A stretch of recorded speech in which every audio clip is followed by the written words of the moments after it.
انسان یا تو نیکی کرنے کی حالت میں ہوتا ہے یا پھر گناہ کی حالت میں ہوتا ہے.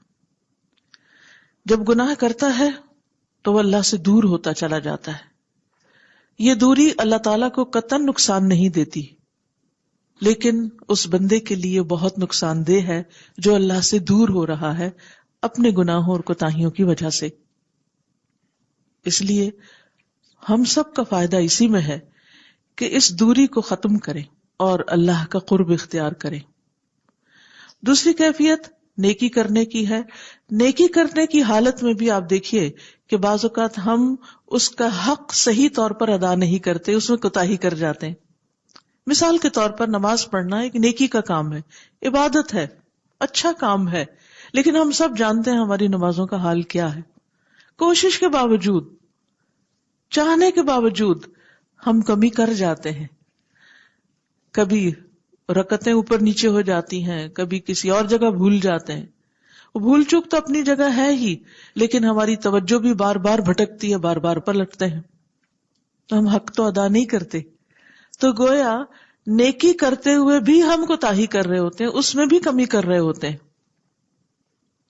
اسی طرح کوئی بھی اور نیکی کا کام لے لیں تو اس میں آپ دیکھیے کہ ہمیں ہمیشہ اپنی نیت کا شک رہتا ہے. نیت ہماری ہوتی ہے، ارادہ ہمارا ہوتا ہے، لیکن ہم خود اس کے بارے میں ڈاؤٹ فل ہوتے ہیں. صحیح طور پر اس نیت کے بارے میں یقین نہیں ہوتا کہ واقعی ہم نے خالصتاً اللہ کے لیے کام کیا. تو اس میں بھی ہمیں اللہ کی طرف پلٹنے کی ضرورت ہوتی ہے، اپنی کوتاہی پر معافی مانگنے کی ضرورت ہوتی ہے. اور کتنی بار ایسا ہوتا ہے کہ ہم اچھے سے اچھا عمل کرنے کے بعد کچھ ایسی گڑبڑ کر جاتے ہیں، ایسی غلطی کر جاتے ہیں کہ اس کو ضائع کر بیٹھتے ہیں. کبھی احسان جتا کر، کبھی کسی کو اذیت دے کر جس کے ساتھ احسان کیا ہوتا ہے. تو بہرحال ہم سب کے لیے توبہ اتنی ہی ضروری ہے جتنی ہمارے لیے خوراک، کھانا پینا، آکسیجن ضروری ہے.